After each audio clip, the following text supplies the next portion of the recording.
What I really take more personally in the recent discussion in the community about this election is the suggestion that nothing's been done. And that just astounds me. And each week when we meet as a council, there's 25 agenda items, and those touch someone in our community. It may be a small item, it may be a policy item, it may be a larger development proposal.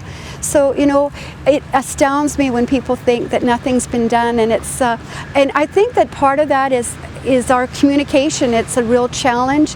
You know, once communication is put out about something that's been accomplished, people go on to the next thing, and we do as well. Somehow maybe we have to keep referring back to and repeating, you know, what we've done, but I really honestly don't have time for that. We're on to the next step, and that's just how I work. 6 years ago you beat Walter Gray, and lo and behold, he's back on the scene. How do you feel about that? Actually, you know what, I think that every election I go in with my sort of vision of where I think that we need to go for the next 3 years. And this time I'm calling it Our Kelowna, because I recognize it is not just about me, it's about the entire community. Do you think you can beat him?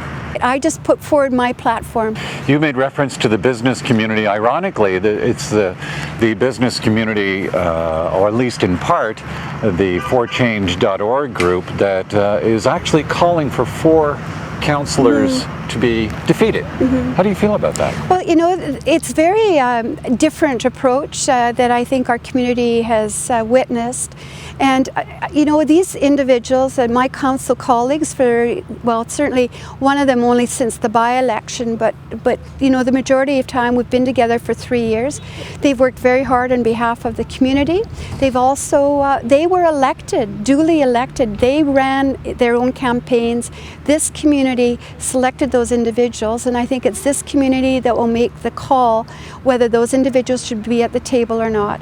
And, you know, for a group of people to decide for whatever reason that these individuals shouldn't be there, then, you know, I guess that's their prerogative, and it's just a different way of campaigning. Okay, with that said, if you are re-elected, will you be taking a different approach, seeing that there's being a message that's being conveyed to you? I think, change would be involvement with, and be set up a communication plan that sort of describes more of what's going on, because those day-to-day activities, I don't go out and make a big thing about the meetings that go on, the accomplishments that happen, because I just take that as an everyday moving our community forward, and it's the way I work, the way our city works, and we don't broadcast everything, every single move that we are making. So there's some changes in communication, there's changes in our budget process that I feel is really important to address. All right, so what I'm hearing from you is some fine-tuning needs to be done,